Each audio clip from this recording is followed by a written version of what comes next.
Good evening, and welcome to Direct Impact Broadcasting, the station of growth and transformation. Affiliate of Creative Broadcasting presents Leadership Tidbits with Coach T. Wilson, with your host, Tywauna Wilson, as she welcomes her guest to the studio.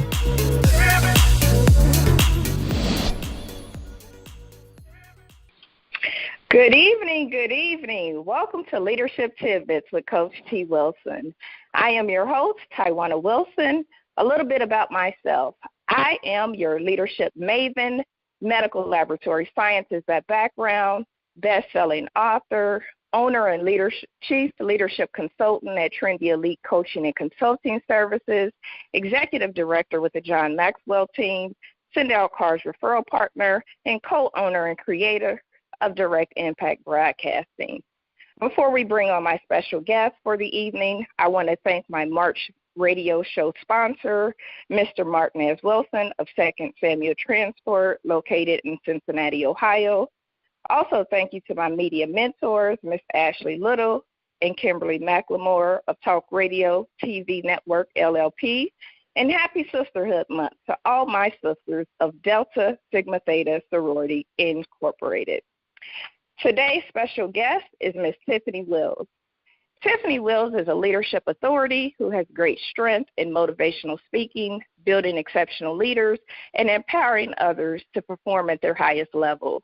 Her leadership strategies reflect the dynamic skills needed for personalized learning by business professionals as well as educators to transition from an individual contributor to a collaborative leader and teammate. Tiffany has been effective in contributing to changing the culture of business organizations and schools while reminding others to bring even the most complex challenges back to the basics. In 2015, Rustic Urban Life was founded by Tiffany Wills and one of her dear friends. Rustic Urban Life's aim is to remind people to amplify gratitude, to preserve the simplicity of things that work, and to focus on bringing people back to the essentials of being while acknowledging the demands of dynamic and fast-paced environments. Rustic Urban Life helps individuals and groups to identify what is important in their lives and encourages the simple and basic acts of living. Acts such as learning how to quickly make great food at home and fostering meaningful relationships throughout their community networks. Tiffany holds a Bachelor of Arts in Organizational Communications from Wright State University, a Master of Education in Montessori Education from Xavier University, as well as an MBA from the Fisher College of Business at The Ohio State University. Tiffany is a mother, an instructional leader, a graduate of the Bright New Leaders for Ohio program, a former NCAA Division I women's soccer standout, a 3-year captain, and a U.S. Olympic Festival team alternate. Prior to her work as an instructional leader, Tiffany's leadership experience in the corporate sector spanned over a decade in the adhesive, packaging, and supplier diversity industry. Tiffany was the youngest individual and only female in company history to be charged with leading the adhesive division responsible for meeting the needs of 4 Fortune 100 companies. She was also charged with creating and implementing the company's first supplier diversity initiative. Tiffany is a 2-time recipient of the Captain's Award for motivating others to perform and was also named a YWCA Rising Star. She has a treasured ability to communicate a clear vision of goals in order to implement training and support for professionals to collaborate and serve the needs of their stakeholders. Before transitioning into school administration, Tiffany taught 1st, 2nd, and 3rd grade students at a Title I neighborhood Montessori school in the Cincinnati Public School District. Tiffany currently holds a valid Ohio K-12 professional administrator's license, a professional K-12 teaching license, and an American Montessori Society Elementary I credential. She is an active member of the Cincinnati Alumni Chapter of Delta Sigma Theta Sorority Incorporated. Tiffany is active in her church, loves creating homemade meals, and enjoying the moment. She is also a sports enthusiast. when Tiffany is not watching her daughter play college basketball or watching her son play college football, she is playing soccer herself. Greetings, my friend, Miss Tiffany Wills. How are you doing this evening? I am amazing. How are you? How are you, Tywauna? I am blessed. Thank you for asking. So, jump right in. Tell the listeners about your journey to leadership and how did you get to where you are today?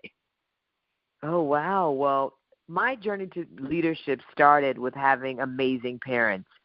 You know, my parents groomed me to be an advocate for myself at an early age. Believe it or not, I was a quiet child. So through that, I was introduced to soccer, and then that totally changed my personality and such. And I became a captain young at a Division I soccer program as a freshman, and this experience gave me the courage to lead with confidence.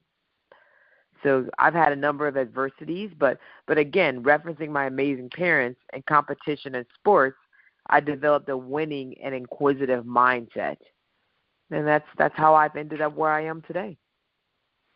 That's awesome. So your early feats with sports and soccer and your parents have definitely led you on your journey to leadership starting early. So Tiffany, as we know, leaders come from all different backgrounds with all different strengths. I know you have spent over a decade in corporate America before switching to the public education sector. So what strengths do you feel were important for you to be successful and thrive as a leader in both industries? You know, I am good at building relationships, fortunately, and relationships are key. Relationships are key to whatever it is that you're doing, and I also learned what questions to ask and when to ask them.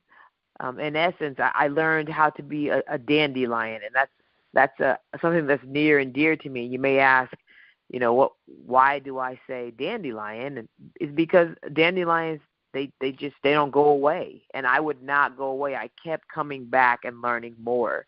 The dandelion pops up in lawns whether you want them or not. And they're among the most familiar plants with unmistakable characteristics. Everyone knows what a dandelion is and what it looks like.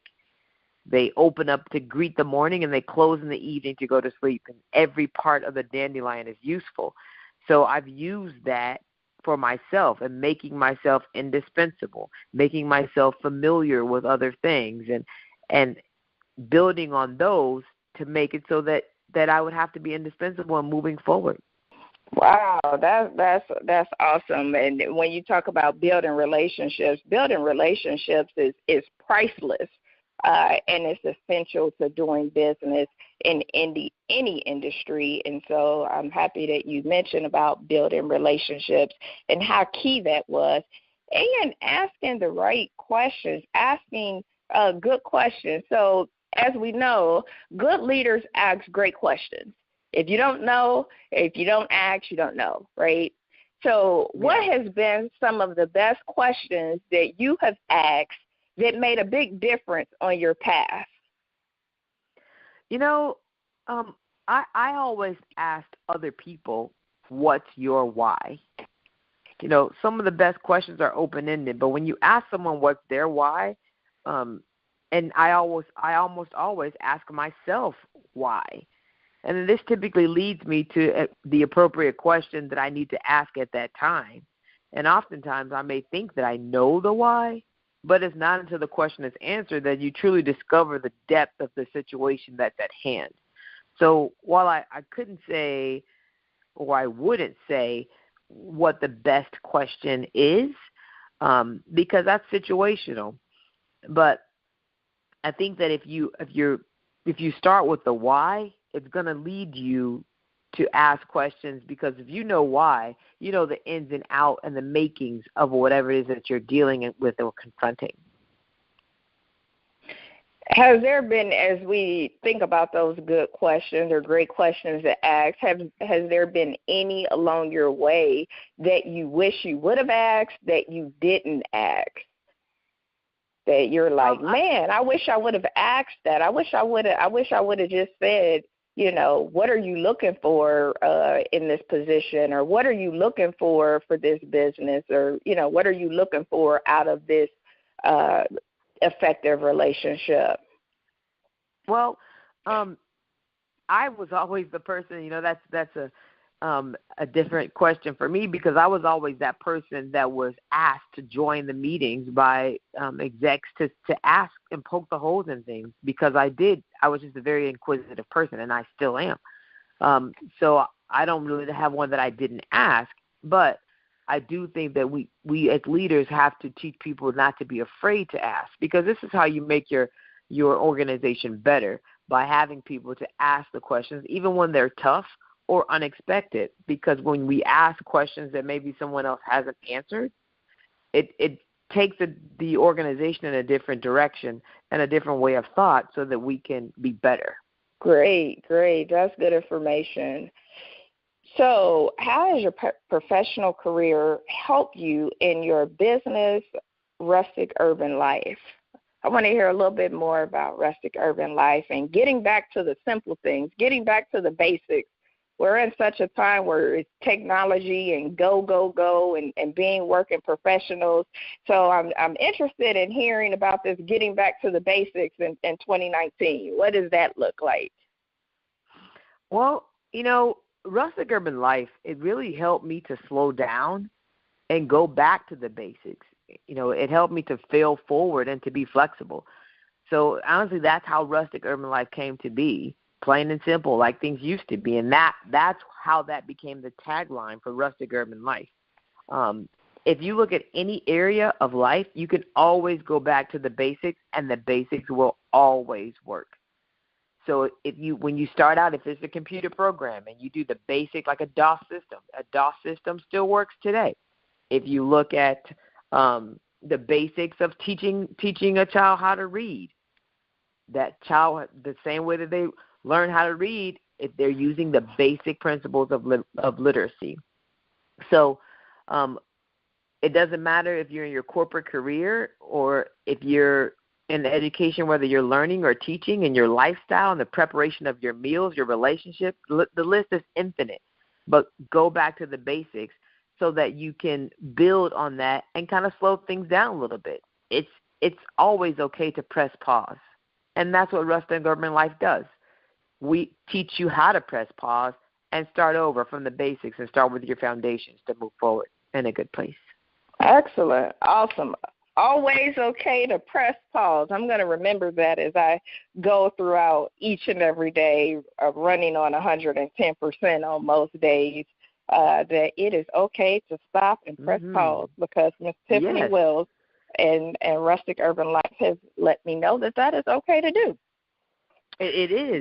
And when you – no, go ahead. I'm so sorry. No, you go ahead. When we press pause, it allows us to stop and think and slow it down, because sometimes, running at 110% is not sustainable. So we want to be great, and if you want to stay great, you got to make sure you're taking care of yourself and doing things the way that they can sustainably be done. And how have you been able to manage that? I know when you were in the corporate space, you were very busy and probably running at full speed, full capacity, traveling all over the world for these Fortune 100 companies. How is that being transitioned into the education arena and maintaining that sense of self and balance and slowing down, or have you been able to do that? That is a priority that I made a promise to myself to do before I left corporate America. And coming to education, a lot of people think that it's drastically different. It's not. As I learned when I became a teacher and now as an administrator, we have to manage. We pour so much of ourselves into other people. Teachers pour themselves into students, and administrators pour themselves into teachers and students. So it's very important to have a self-care regimen and allow yourself to relax and surround yourself with people who will will contribute to that and not take away from that, and to help to make you better. That's good. That's good. Thank you. Thank you for that. Yeah, so, I mean, it's something that we forget as professionals, whether you're in education or if you're in the private sector of things. We forget we're on the climb, if you will. Everybody wants to be the best, and that's the society that we live in today. And so it's kind of not the norm to make sure that you're taking care of yourself and keeping your family first, because at the end of the day and at the beginning of the day, your family is going to be there and they will miss you when you're gone. You might not be able to say that for the organization that you're serving.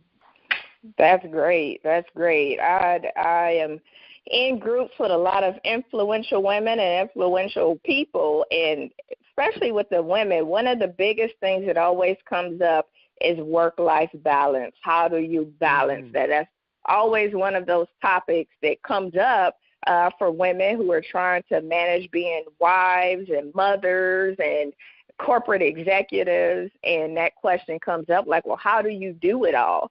Or should you do it all? Is it okay if you don't do it all? So I think those principles that you stand on, as you said, your family will always be there. And at the end of the day, you have to figure out what those priorities are for you in your life. So that's excellent information that we can use each and every day. With success, though, comes some failures, right? So we have all failed at one time or another, whether it has been we failed at a test, and I know I done failed several tests. I'm like, okay, now, like, am I going to pass this time? Or made a bad decision, costly investments, and the list goes on and on and on. So tell us about one of your biggest learning lessons in your career or business, and what did you learn from it? What did you learn from that opportunity? Well, I will tell you what I learned first, and then I will go back to how I got to that. What I learned is that we have to position ourselves within our relationships for people to be able to be transparent with us. So we don't want to ever put someone in a position or a situation where they do not feel comfortable sharing what the situation is, the truth, or for fear of hurting you, hurting your feelings, or damaging the relationship. I want you to be able to come to me with anything. So I say that to say, one of the I would say maybe a failure would be being thorough and prepared. Because one thinks that they are thorough and prepared. That's why they move forward thinking that they're thorough, they have been thorough, and that they are prepared. Well, sometimes when you're walking in a new path, you think that you have all the I's dotted and the T's crossed, and it's not until you find yourself in the thick of it that you realize that you were not as prepared as you thought, and that there were people around you that knew that you were not prepared, but they were maybe intimidated in telling you that you were not prepared. So, at a very early time in my career was when I realized that people thought that I was young and would not be able to handle them telling me that I needed extra things. And so it wasn't until I told them, no, I'm actually very confident in what I'm doing, and I'd like for you to tell me if something doesn't look right, and I can take that under advisement. And it is up to me to make the choice as to take that information or not. So that's why I say it's our responsibility to make sure that people know that they can come to us. And that's, again, in all of our relationships, our corporate relationships and our family relationships. I'm sure everyone could think of a time where someone in their family could have or should have shared something with them, and they didn't because they didn't want to hurt their feelings or disturb the peace, if you will. That makes sense. That makes total sense, and definitely positioning ourselves and so that people feel transparent. So I talk to young leaders all the time, our youth all the time, and when I start off any of my talks with them, I always talk about the failures. Why? Because they see, they see you today, they see you being professional. They see whatever degrees you got, cars you drive, material things you might have. And they're like, man, I don't know that I can get to that level or, what it takes. And sometimes as leaders, we don't always share those stories. And we know that there are always failures that come with success. So I told the young people, when I tried to take my driving test at 16, I didn't pass on the first time. When I took my ACT, I got an 18 and took it twice and still got an 18.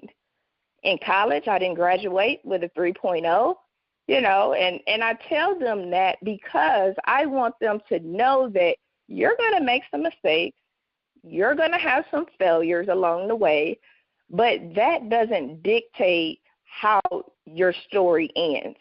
You have the power to change the narrative. So I know as you've been an educator and working with our young people, it's important, and I'm sure you could agree with that it's important for us as leaders and professionals that, that have, accomplished things in our life, that we share that transparency and share those stories with our young people. I agree wholeheartedly. I think that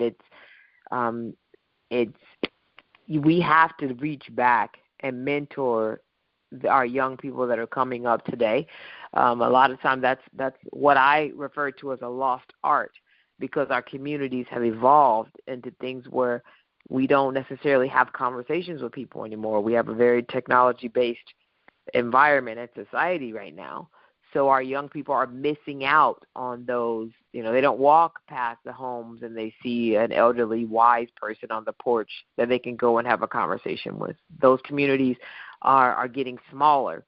So, I was very, very fortunate to have very great mentors throughout my life, and my professional career, even now. In my corporate career, I was very blessed to have a woman by the name of Icy Williams. She is a retired Procter & Gamble executive. Was a phenomenal mentor to me, and I just happened to meet her coincidentally by speaking to her. I was at my first National Minority Supplier Diversity Conference, and she approached me, just happened to walk into my space, and I just said hello to her out of deference and respect to her, and being a woman that was older than me. And we were sharing the space, and her willingness to take me under her wing was refreshing and encouraging, and I'm extremely grateful for her. In my educational career, one of my mentors is Dr. Tom Meredata. This man is amazing.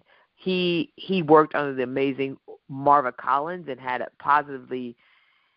he has positively impacted thousands of students and instructional leaders and teachers.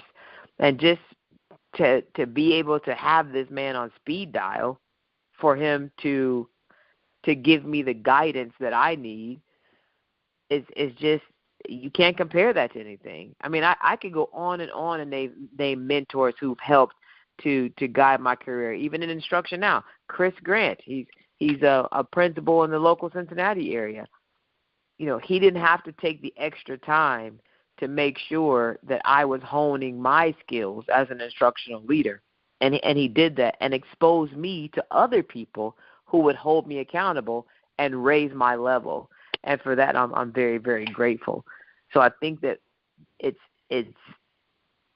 invaluable to mentor other people and to be open to mentorship yourself, no matter how old you are or how far along in your career you are. I don't like to say luck, but I started that climb because I just feel like I was very blessed, and I was a hard worker, and it happened for me very quickly in my corporate life, because I was willing to do whatever it took in a positive way. And I mean that to say, if I needed to be the secretary for an hour, I could be the secretary for an hour. If I needed to fly to Germany and turn around and come right back because that's what the leader of the organization needed from me, I can make it happen. I didn't give the excuse or the reason why, because it fit into what I needed to do at that moment. If I couldn't do it, I said I couldn't do it, but I was willing to do the work to get where I wanted to be. That is awesome. That is so awesome. And I'm so happy you touched on mentorship and the value of mentoring. Studies show that 59% of our youth who are mentored will improve their grades, and 130% are more likely to hold leadership positions, and that's per the National Mentoring Partnership. And so, I mean, the studies show it, the value of mentoring. I think it's imperative as a professional today, and not only just to have mentors in your professional space. I have mentors in every realm, whether it's in leadership, I have mentors, whether it's in the business sector and entrepreneurial space, I have mentors, and even in being a fairly new wife for almost 5 years, I want to learn from those who have been, wives for 40, 50, 60 years. And so the value and the power of mentoring is really is priceless, to say the least. What advice would you give to an emerging leader or one looking to reinvent themselves for finding leadership opportunities and ways to fill their professional toolbox? Well, I would say be a lifelong learner. Connect with people outside of your comfort zone and diversify your network. Again, building relationships, it's key. The target does not always have to be the CEO or the superintendent. It could be the grandmother that you help to the car with her groceries, and her granddaughter just happens to be the CEO or the superintendent. And now you've made a connection by way of grandma, and all you did was help her to her car. So, my advice would be to never discount someone.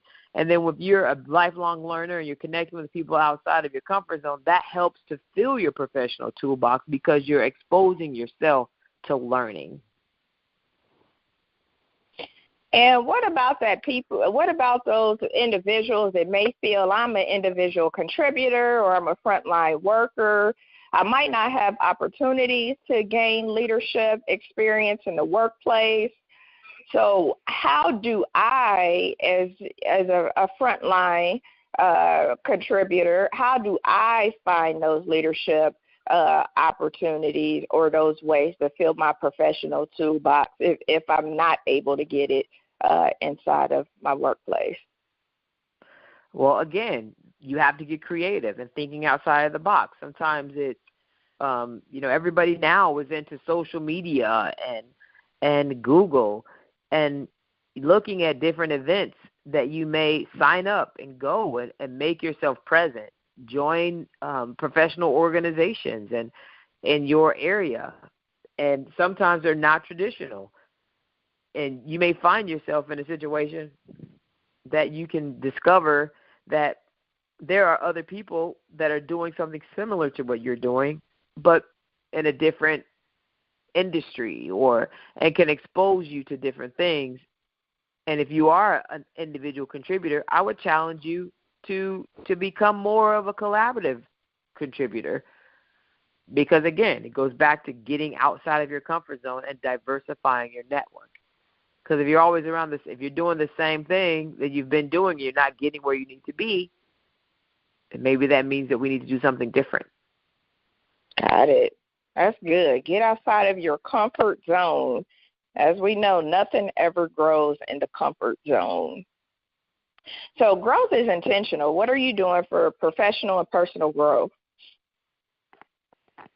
Well, I'm a reflector. I say that not like as in a bike reflector, but I take time every night and when I am slowing myself down even more to reflect on each and every interaction that I've had with a person. And I ask myself, was I my best self in that situation? What can I have done differently, or how can I have made that situation better or more pleasant for that other person? That's what I do for my personal growth. For my professional growth, I'm a huge observer.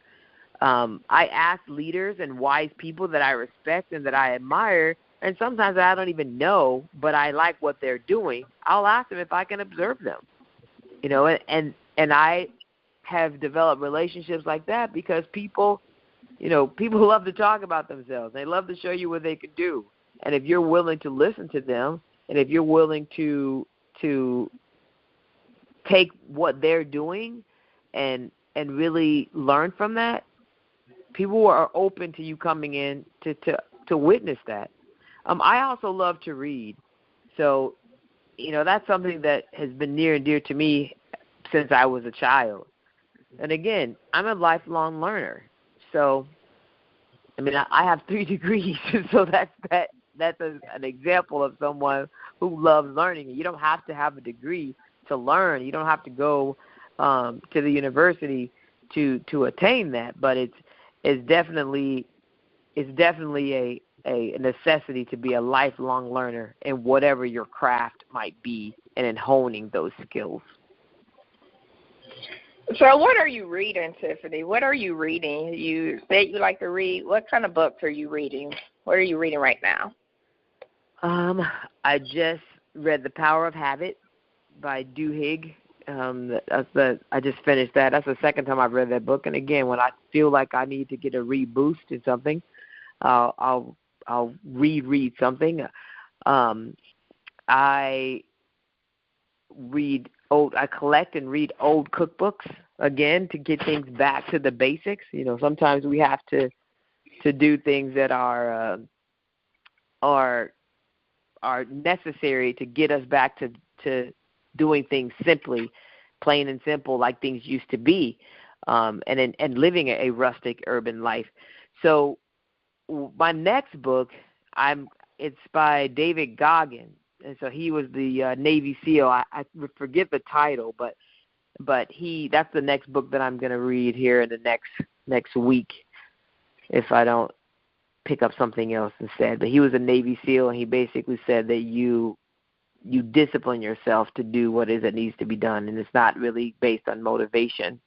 It's based on discipline and getting it done. He was like one of the few people that have been a Navy SEAL, an Army Ranger, and something else. But it looks like it's a good read, and I'm going to check it out. That sounds interesting. Yeah, that sounds interesting. I would definitely like to hear more about that once you take a listen or take a read. Yeah. So what tidbits of wisdom can you leave our listeners with that they can use in their personal and professional lives? Make self-care a priority. Make self-care a priority. So while we're running and gunning and trying to climb to the top, you have to be able to sustain what you're doing. And you can't be out sick and all those things like that. Make self-care a priority. And being stressed out is not, and overwhelmed is not healthy. Go back to the basics. Live a rustic urban life. Make things plain and simple like things used to be. And that's going to help to sustain you and the greatness that you're doing and those contributions that you're making to whatever the organization is that you're functioning in. Great tidbits. Those are all great tidbits, Miss Tiffany.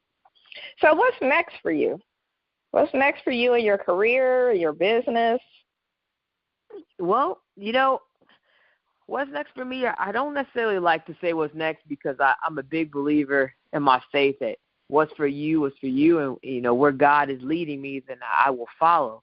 So I'm beginning to do speaking engagements, or more speaking engagements, I should say, and I'm doing more of those engagements on instructional leadership and how that relates to our community and the expectations of our community, and also how we need to simplify our lives.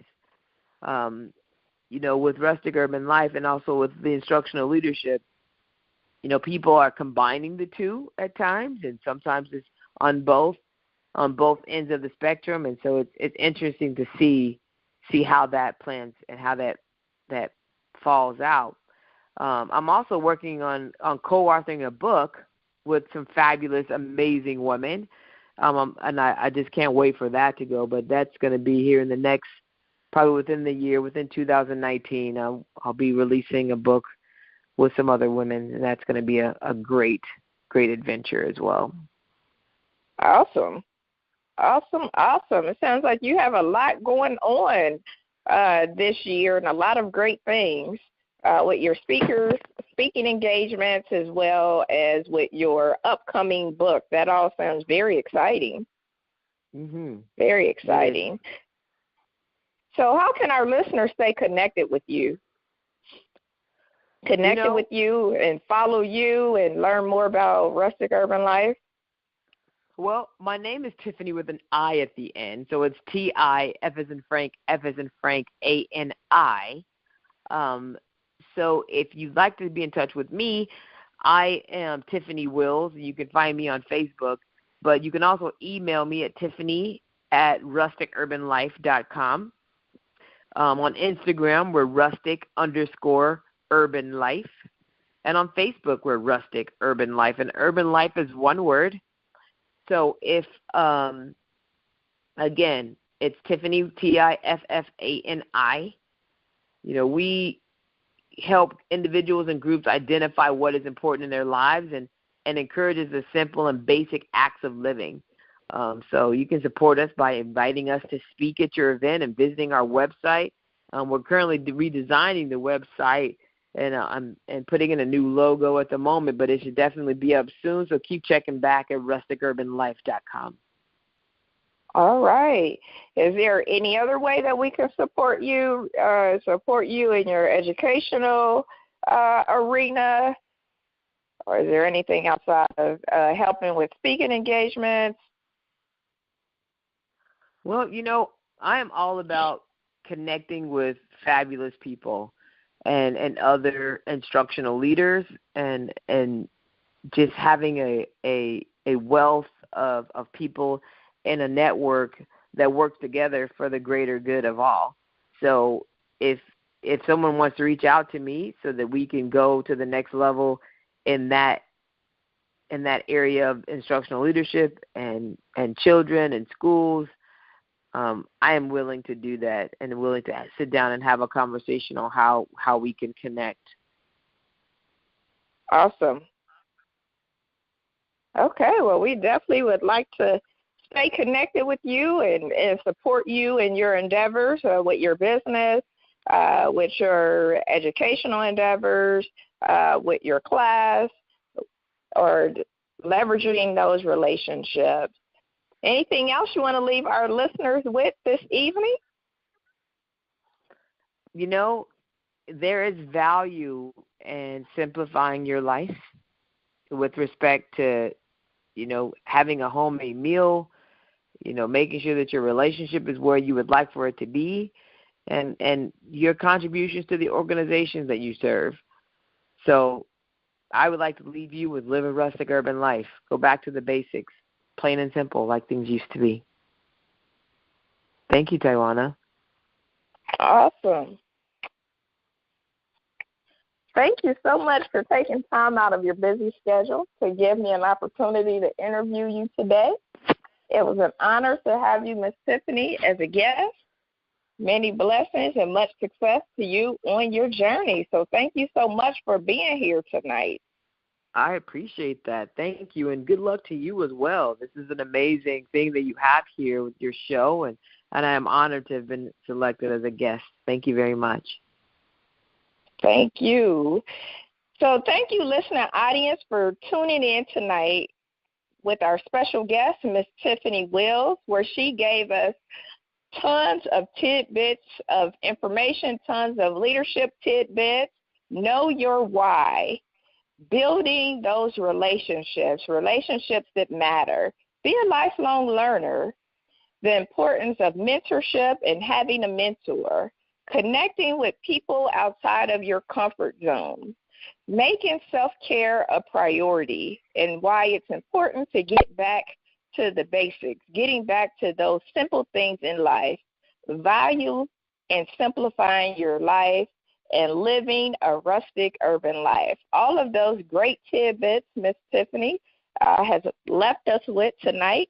So please tune in next week to hear from another amazing leader. And if you're interested in being a guest on the show, you can send us an email at dibroadcasting@trendylellc.com. That's dibroadcasting@trendylellc.com. Or if you're interested in being a radio show sponsor, you can also send an email to that same address. So thank you so much for listening in. And until next time, my friends, have a good evening.